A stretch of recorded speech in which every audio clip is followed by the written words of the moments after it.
reporters that were covering it said that, and I may not have this exactly right in terms of the timeline, hey, Dad, but said that Auburn and John Cohen were deep in discussions about John Cohen becoming the athletics director there. There was a confirmation at one point on Saturday that it was done. I don't know if that was completely accurate, maybe done in principle, but in terms of a contract actually being signed, don't know. Those reports kind of hung out over the weekend. On Saturday night, there was a report from Justin Hawkinson, who covers Auburn, that said that there had been significant internal pushback to the hiring of John Cohen and that the president at the university was listening. Dr. Roberts, I think it's Chris Roberts, who's the new president at Auburn.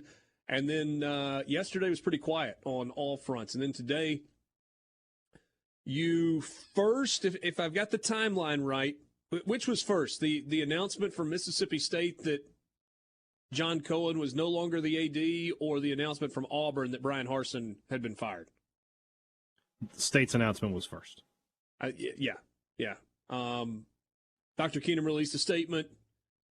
John Cohen had resigned as athletics director. That got out there, and within half an hour, maybe less, the news came that Auburn had fired its football coach. Which says to me, I don't know if it says to you guys or not, but it says to me that one of the terms of the employment was, you got to go ahead and fire the guy before I come on board. Don't make me walk in and fire the football coach. You guys have been around this situation. If you want him gone and we're going to hire a new football coach, do it before I get in. That shouldn't be the first thing I have to do as the new AD.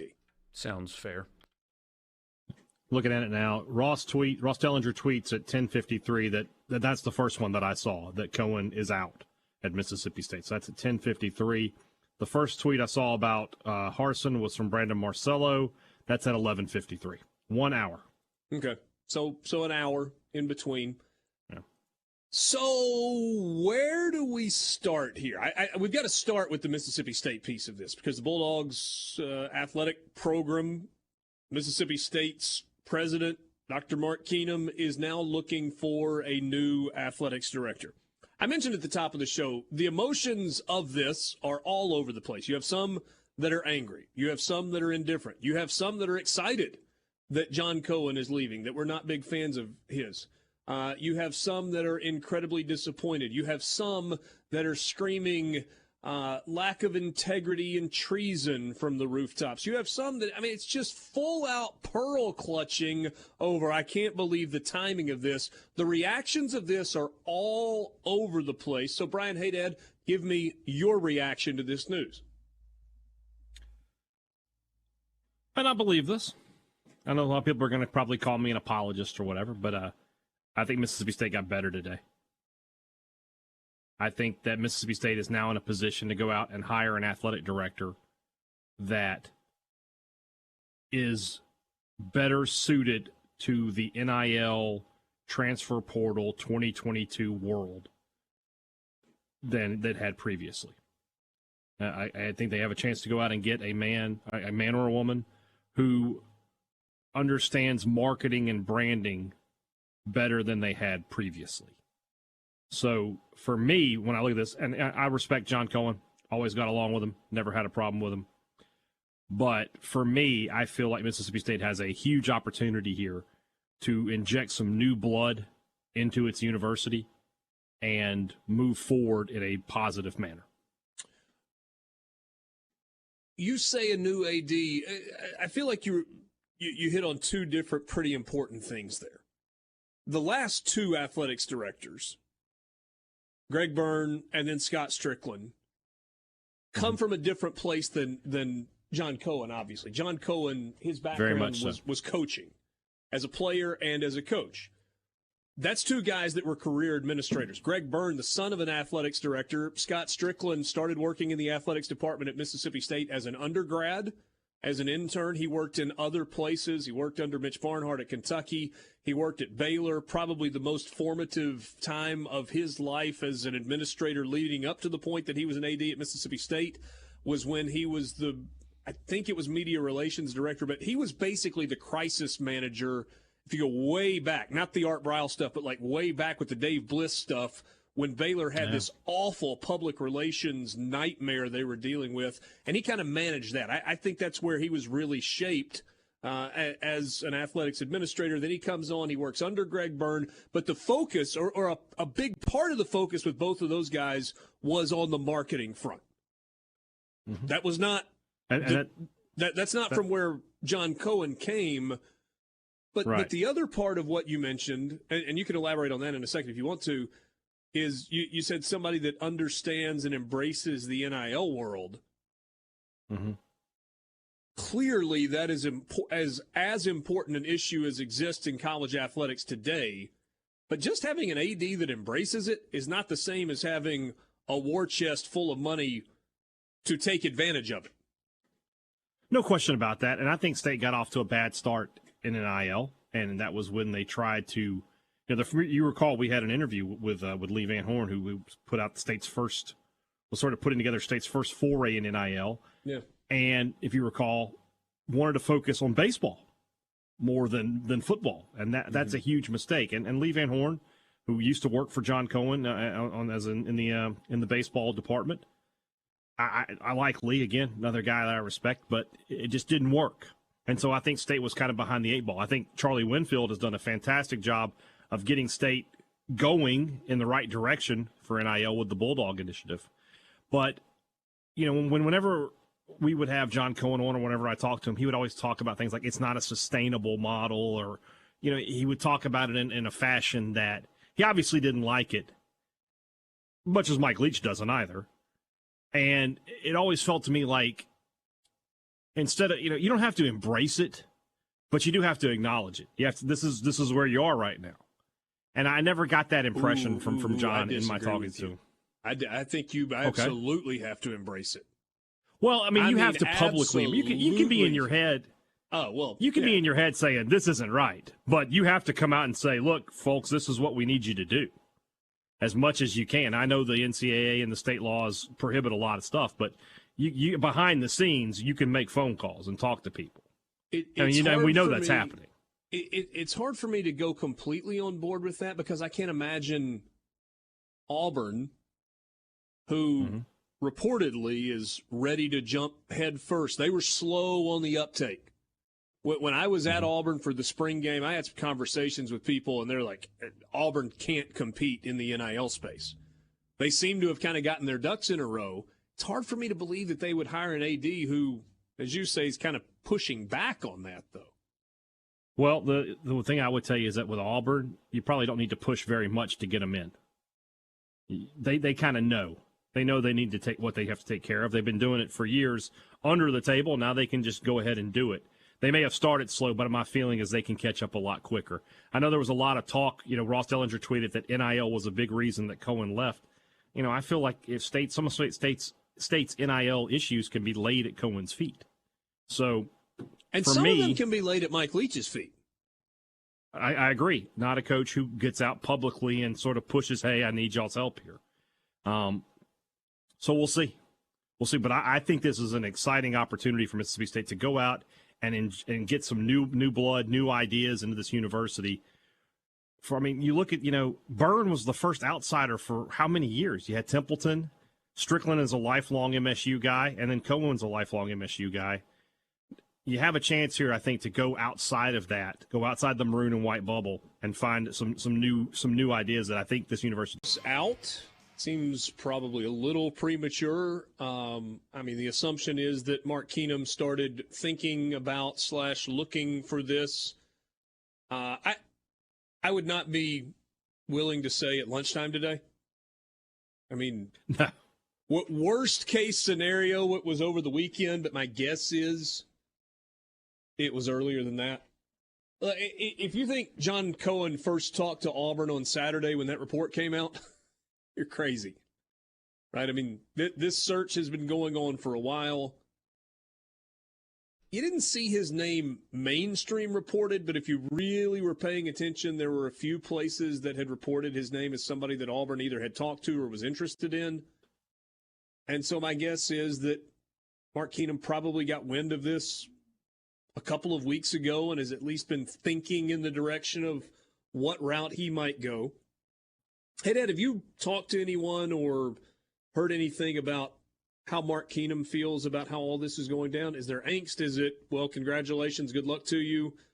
Is he angry? Did he try to convince John Cohen to stay, etc.? I haven't spoken to anybody on the administration side like that. The people I've talked to in the athletic department, they themselves were caught pretty off guard by the reports on Saturday. So Cohen did a good job of keeping this under wraps amongst his coworkers in the athletic department. Knowing Dr. Keenum as I do, I would imagine that he may have been caught off guard at the beginning of all this, but he's a guy, who would get around that pretty quickly and has probably already moved on and is. He might, from what I was told earlier today from we'll say a source, that he might be deeper into the process of finding a replacement than we might give him credit for. That he might be a little further down the road than you would think when you just now made the announcement that your athletic director is possibly or is leaving.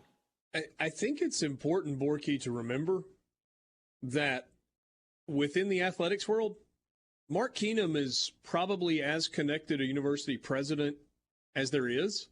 Yeah, I mean, he's the orchestrator of playoff expansion, right? So I'm with you with what you said earlier. There's no way that he was blindsided by this over the weekend. Absolutely no way.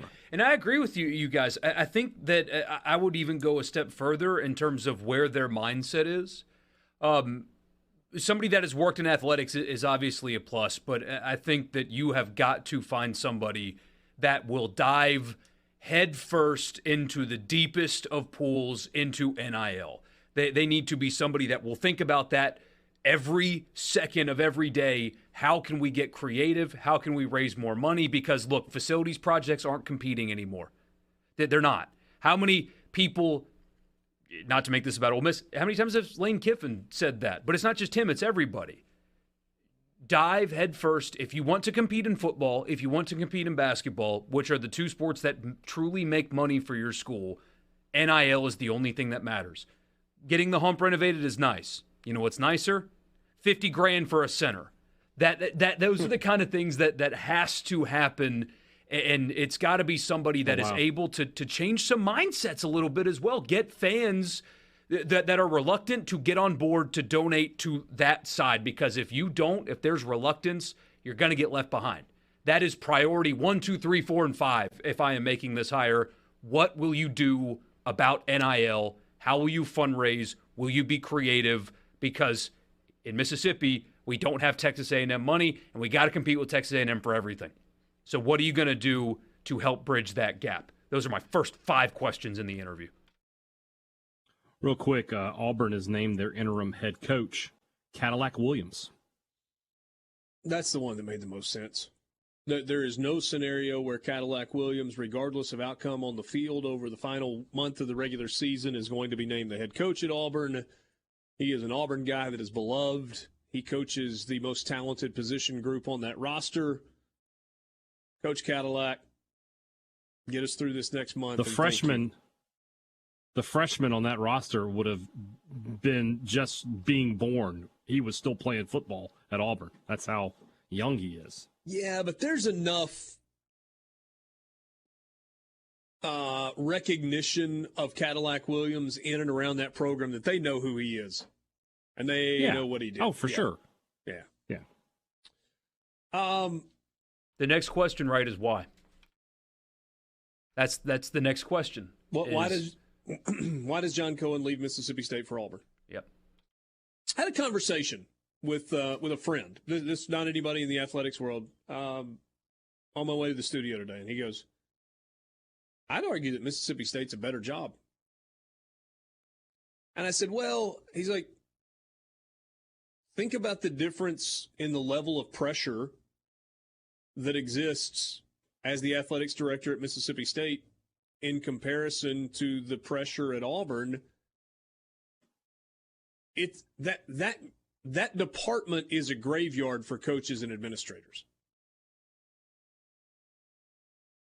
I would say that the way your friend should have phrased it, it's a more stable job at Mississippi State. It's a better job at Auburn because you have a much higher ceiling. You have a lot more money to work with.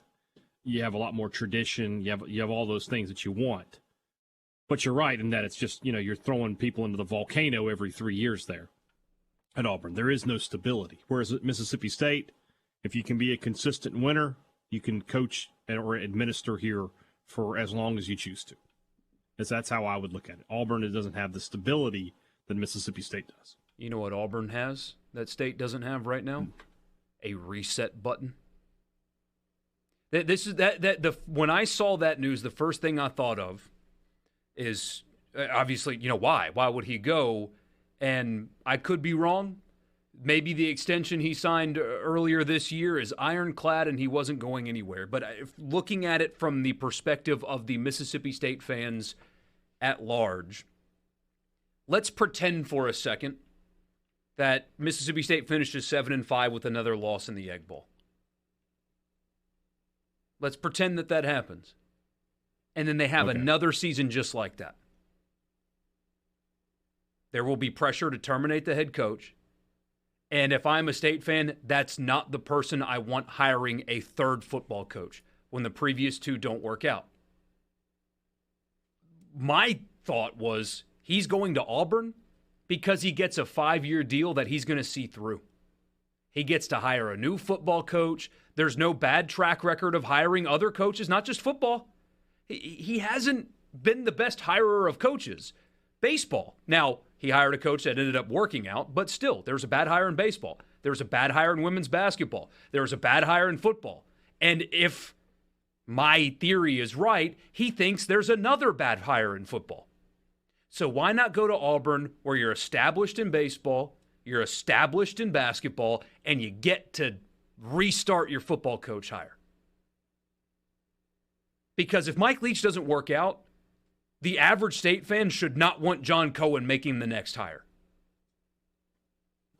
I've said that many times. The athletic director who gets to hire a third coach when the previous two were fired. I mean, it's one thing if they left for other reasons, but if you've had to fire two football coaches and you don't get a third, I can't think of the last person who would have that kind of scenario. So there's definitely some truth in what Borky is saying to me, that he could have looked at that and think, which would be interesting for me to picture Cohen saying, the guy that I hired, we're 2.5 years in, I don't think it's going to work. And if you're an Auburn fan, that shouldn't thrill you, that he's made 2 football coaching hires and neither one of them have just been raging successes. So that was one of the reasons there were 2 reasons I thought this was an odd fit for Auburn. One, they need to hire a football coach, and John Cohen does not have a great track record of hiring football coaches. And then 2, we all know, and we've had Auburn people on here, they tell you that Auburn's boosters, you can say that they're involved or you can say they run the show however you want it. And I know of no individual or very few individuals who are more, for lack of a better word, stubborn than John Cohen. I mean, he had a nickname regarding his intensity. He's not the kind of guy who just gets pushed around. I don't know how that marriage is going to work. It's possible that the new president wanted to hire somebody that he thought was strong enough to stand up to build relationships, but also push back if necessary. It's tough to stand up to people when they pay, when they have the money. You got to do what the people who have money say a lot of times. Yeah, but you also better be an incredibly gifted communicator. Right? I mean, I was going to say, is that a strong suit for John Cohen? I don't know. But if you're going to have to make difficult decisions while still asking people to give large amounts of money, you better be able to communicate vision, and you better build strong relationships with them, basically giving yourself the ability to make those people feel like it's their idea when it's actually your idea. I mean, it's like consensus building and making them feel something that isn't necessarily what they initially felt.